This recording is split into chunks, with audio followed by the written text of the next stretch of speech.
જામનગરની ધ્રોલ પાલિકાના ward number 7ની ચૂંટણી માટે આજે મતદાન. વોર્ડ નંબર 7ની ચૂંટણી માટે સવારે 8 વાગ્યાથી મતદાન શરૂ થયું. શાંતિપૂર્ણ માહોલમાં વોર્ડ નંબર 7 માટે ચાલી રહ્યું છે મતદાન. કોંગ્રેસના ઉમેદવારનું અવસાન થતા આ વોર્ડની ચૂંટણી રહી હતી મોકૂફ.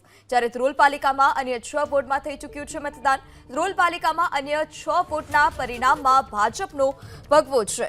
તો જામનગરની ધ્રોલ પાલિકાના વોર્ડ નંબર 7ની ચૂંટણી માટે આજે મતદાન સવારના 8 વાગ્યાથી જ આ મતદાનની શરૂઆત થઈ ચૂકી છે. શાંતિપૂર્ણ માહોલમાં વોર્ડ નંબર 7નું મતદાન ચાલી રહ્યું છે. ધ્રોલ પાલિકામાં અન્ય 6 વોર્ડમાં મતદાન થઈ ચૂક્યું છે. વધુ માહિતી સાથે સંવાદદાતા રવિ ફોન લાઈનથી જોડાઈ ચૂક્યા છે. જે રવિ, સવારે 8 વાગ્યાથી મતદાન, કેટલું મતદાન થયું અને કેવો માહોલ? બિલકુલ, ધ્રોલ નગરપાલિકાની ચૂંટણી છે તે પણ તાજેતરમાં જે નગરપાલિકાની ચૂંટણીઓ યોજાઈ તેમાં યોજાઈ હતી, પરંતુ જ્યારે પ્રચારનો સમય ચાલી રહ્યો હતો ત્યારે વોર્ડ નંબર 7ના કોંગ્રેસના એક ઉમેદવારનું છે તે અવસાન થતા માત્ર આ વોર્ડ નંબર 7ની ચૂંટણી છે તે મોકૂફ રાખવામાં આવી હતી.